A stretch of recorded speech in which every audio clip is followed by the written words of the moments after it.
ಅಶ್ವಥ್ ನಾರಾಯಣ್ ಕೂಡ ರಿಯಾಕ್ಟ್ ಮಾಡಿದ್ದಾರೆ. ಎಸ್ಐಟಿ ತನಿಖೆಗೆ ಒಂದು ಕಾಲಮಿತಿಯನ್ನ ನಿಗದಿ ಮಾಡಲಿ, ಧಾರ್ಮಿಕ ಕೇಂದ್ರದ ವಿರುದ್ಧ ಅಪಪ್ರಚಾರ ನಡೀತಾ ಇದೆ ಅಂತ ಹೇಳಿದ್ದಾರೆ. ಇನ್ನು ಪಿಎಫ್ಐ ವಿಚಾರವೂ ಕೂಡ ತನಿಖೆ ಆಗಬೇಕು, ಧಾರ್ಮಿಕ ಕೇಂದ್ರಕ್ಕೆ ಮಸಿ ಬಳಿಯುವಂತಹ ಪ್ರಯತ್ನಗಳಾಗ್ತಾ ಇದೆ ಅಂತ ಆಕ್ರೋಶವನ್ನು ವ್ಯಕ್ತಪಡಿಸಿದ್ದಾರೆ ಅಶ್ವಥ್ ನಾರಾಯಣ್. ಏನ್ ಹೇಳಿದ್ದಾರೆ ನೋಡೋಣ. ಯಾವುದೇ ಒಂದು ಸರ್ಕಾರ ತನಗೆ ಏನೊಂದು ಸೂಕ್ಷ್ಮತೆ ಇದ್ದರೆ ಏನು ಮೊದಲು ಪ್ರಾರಂಭ ಮಾಡಿದ್ದು 7 ಗುಂಡಿಗಳಂತ ಸ್ಟಾರ್ಟ್ ಮಾಡ್ರು. 6 ಗುಂಡಿ 7 ಗುಂಡಿ ಆಯ್ತು, ಇವತ್ತು 13 ಆಯಿತು. ಈ ರೀತಿ ಏನು ಅಪಹಾಸ್ಯ, ಸರ್ಕಾರಕ್ಕೆ ಅಪಹಾಸ್ಯ ಆಗ್ತಿದೆ. ಯಾವ ಒಂದು ನಂಬಿಕೆ ಕೇಂದ್ರವಾಗಿದೆ ಆ ನಂಬಿಕೆ ಕೇಂದ್ರ ಮೇಲೆ ಇವತ್ತು ಅನುಮಾನ ಹುಟ್ಟಿಸುವಂಥ, ಆ ಸ್ಥಳಕ್ಕೇ ಅನುಮಾನ ಹುಟ್ಟಿಸುವಂಥದ್ದು, ಆ ಜನರಿಗೆ ಅವಮಾನ ಮಾಡೋಂಥದ್ದು, ಈ ರೀತಿ ಈ ಪ್ರಯತ್ನಗಳನ್ನು ನಾವು ಸಂಪೂರ್ಣವಾಗಿ ಖಂಡಿಸ್ತೀವಿ. ಒಂದು ಕಾಲ ಮಿತಿಯನ್ನು ಇಟ್ಕೋಬೇಕು, ಟೈಮ್ ಲೈನ್ ಇಟ್ಕೋಬೇಕು. ಮತ್ತು ಒಬ್ಬ ಅನಾನ್ಮಿಕ ವ್ಯಕ್ತಿ ಏನನ್ನು ಹೇಳಿದ್ರು ಮತ್ತು ಅವನಿದ್ದಂಥ ವ್ಯಕ್ತಿಗಳು ಅವರ ಹಿನ್ನೆಲೆಗಳನ್ನು ಇವತ್ತು PFI SFI ಅಂತ ಸಂಸ್ಥೆಗಳು, PFI ಅಂತ ಸಂಸ್ಥೆಗಳು ಯಾವ ರೀತಿ PFI ಸಂಸ್ಥೆಗಳು ಅವರ ಹಿನ್ನೆಲೆಗಳು ಮತ್ತು ಈ ವ್ಯಕ್ತಿಗಳ ಹಿನ್ನೆಲೆಗಳನ್ನು ಈಗ ಅವ್ರನ್ನ ತನಿಖೆ ಮಾಡಿ, ಮತ್ತು ಈ ವ್ಯಕ್ತಿ ಅನಾನ್ಮಿಕ ವ್ಯಕ್ತಿ ಏನು ಅಲ್ಲಿದೆ ಇಲ್ಲಿದೆ ಅಂತ ಕರ್ಕೊಂಡು ಹೋಗ್ತಿದ್ದಲ್ಲ, ಅವರೇ ಒಂಥರ ಒಂದು ದೊಡ್ಡ ಕ್ಯಾರೆಕ್ಟರ್ ಥರ ಬಿಲ್ಡ್ ಮಾಡಿ ಏನು ಅದು ಈ ದೇಶದ ಸಂಪೂರ್ಣ ಗಮನ, ಇಡೀ ವಿಶ್ವದ ಗಮನ, ಇಡೀ ವಿಶ್ವ ಮಟ್ಟದಲ್ಲೇ ಎಲ್ಲ ಒಂದು ಕಡೆ ಕರ್ನಾಟಕದ ನಮ್ಮ ನಂಬಿಕೆ ಕೇಂದ್ರಗಳ ಮೇಲೆ ಎಲ್ಲೋ ಒಂದು ಕಡೆ ಮಸಿ ಬೆಳೆಯುವಂಥ ಪ್ರಯತ್ನವನ್ನು ಇಡೀ ವಿಶ್ವ ಮಟ್ಟದಲ್ಲಿ ನಡೀತಿರುವಂಥ ಈ ಸಂಚಿನ ಹಿಂದೆ ಹಲವಾರು ಗಣ್ಯ ವ್ಯಕ್ತಿಗಳಿದ್ದಾರೆ. ಯಾರು ಬೇರೆ ಬೇರೆ ಉದ್ದೇಶಗಳನ್ನ ಇಟ್ಕೊಂಡಿರುವಂಥವ್ರು. ಕೆಲವೊಬ್ಬ ತಮಿಳುನಾಡಿನ ನಮ್ಮ ರಾಜ್ಯದಲ್ಲಿ ಒಂದು IAS ಅಧಿಕಾರಿಯಾಗಿ ಕೆಲಸ ಮಾಡಿದಂಥ ವ್ಯಕ್ತಿ ಇವತ್ತು ಇದರ ಹಿನ್ನೆಲೆಯಲ್ಲಿದ್ದಾರೆ, ಇದಕ್ಕೆ ಸಂಚು ಹಾಕಿರೋ ವ್ಯಕ್ತಿ ಅಂತಲೂ ಇದೆ. PFI ಹಿಂದೆನೂ ಯಾರಿದ್ದಾರೆ ಇವೆಲ್ಲ ತನಿಖೆ ಆಗಲಿ.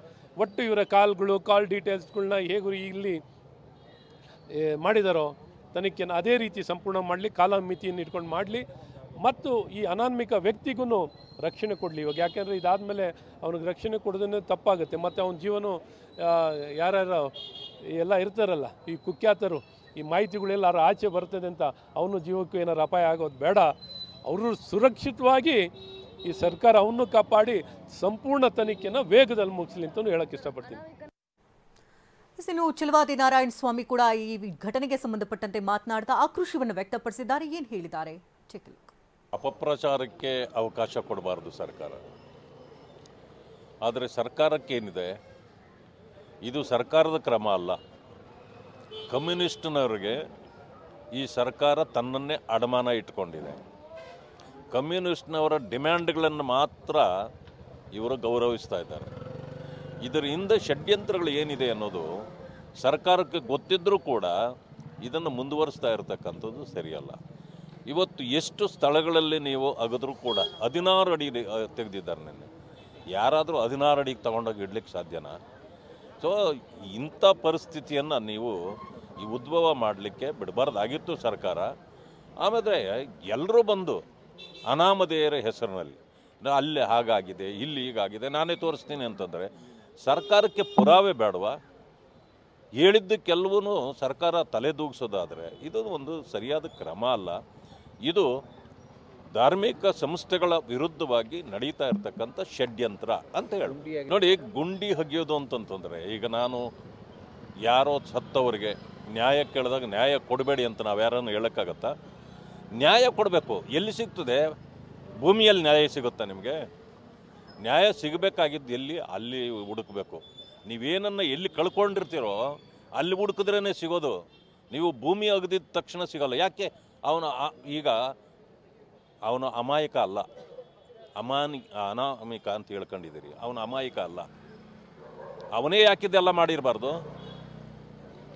ಯಾಕೆ ಡೌಟ್ ಅವನ ಮೇಲೆ ಬರಬಾರ್ದು ನಿಮಗೆ? ಮತ್ತು ಅವನಿಗೆ ಅಷ್ಟೊಂದು ನಿಖರವಾಗಿ ಯಾವುದು ಗೊತ್ತಿರ್ತದೆ? ಇಷ್ಟೆಲ್ಲ ಮಾಡಿದ್ರು ಯಾಕೆ ಸಿಕ್ಕಿಲ್ಲ? ಮೋಸ್ಟ್ಲಿ ನನಗೆ ಈಸ್ ಎ ಕ್ರಿಮಿನಲ್.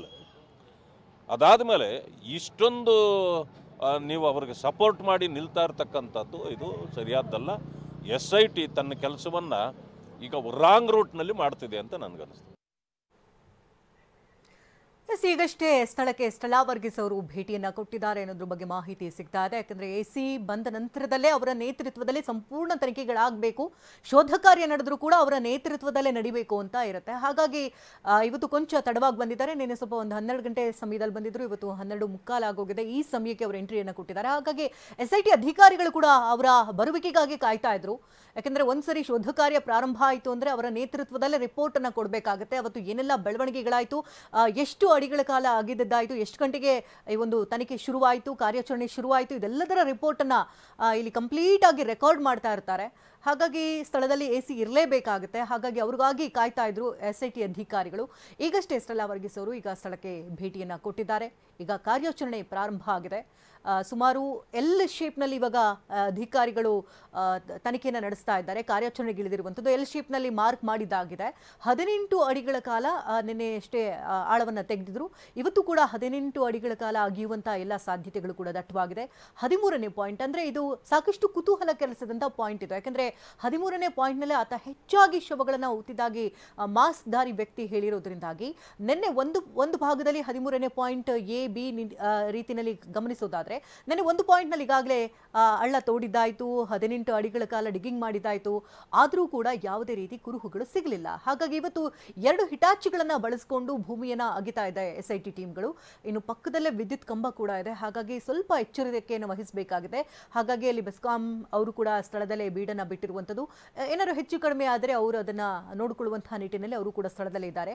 ಅಗಿಯುವಂತಹ ಸಂದರ್ಭದಲ್ಲಿ ಸ್ವಲ್ಪ ಹೆಚ್ಚು ಕಮ್ಮಿ ಆದರೂ ಕೂಡ ಲೈಟ್ ಕಂಬ ಧರೆಗುಳ್ಳುವ ಸಾಧ್ಯತೆಗಳಿರುತ್ತೆ. ಹಾಗಾಗಿ ಅದನ್ನು ಕೂಡ ನೋಡಿಕೊಂಡು ಇಲ್ಲಿ ಕಾರ್ಯಾಚರಣೆಯನ್ನು ನಡೆಸಬೇಕಾಗುತ್ತೆ. ಹಾಗಾಗಿ ಅವರು ಕೂಡ ಸ್ಥಳದಲ್ಲಿ ಈಗ ಬೀಡನ್ನು ಬಿಟ್ಟಿದ್ದಾರೆ. ಇನ್ನು ಪಕ್ಕದಲ್ಲೇ ನೇತ್ರಾವತಿ ನದಿ ಕೂಡ ಹರಿಯುತ್ತೆ. ಈಗೇನು ಈ ಪಾಯಿಂಟ್ 13ನೇ ಪಾಯಿಂಟ್ ಅನ್ನು ನೋಡ್ತಾ ಇದ್ದೀವಿ, ಇದು 3 ಹಳ್ಳಿಗೆ ಸಂಪರ್ಕ ಕಲ್ಪಿಸುವಂತ ರಸ್ತೆ ಇದು. ಸೊ ಹಾಗಾಗಿ ಆ ಭಾಗದಲ್ಲಿ ಸಂಚರಿಸುವಂತಹ ಜನರಿಗೆ ಯಾವುದೇ ರೀತಿ ತೊಂದರೆಗಳಾಗದೇ ಇರಲಿ ಎನ್ನುವಂಥ ನಿಟ್ಟಿನಲ್ಲಿ ಅವ್ರಿಗೂ ಕೂಡ ವ್ಯವಸ್ಥೆಗಳನ್ನು ಮಾಡಿಕೊಟ್ಟಿದ್ದಾರೆ.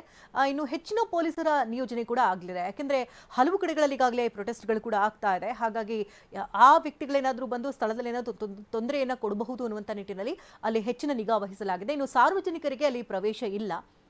ಇಲ್ಲೇನೋ ಕಾರ್ಯಾಚರಣೆ ನಡೀತಾ ಇದೆ, ನಾವೇನೋ ಹೋಗಿ ಯೂಟ್ಯೂಬ್ಗೇನೋ ಒಂದು ವಿಡಿಯೋ ಮಾಡ್ಕೊಳ್ತೀವಿ, ಮೊಬೈಲ್ನಲ್ಲಿ ಹಾಕೊಳ್ತೀವಿ ಅಂದರೆ ಅದಕ್ಕೆ ಅವಕಾಶಗಳನ್ನು ಕೊಟ್ಟಿಲ್ಲ.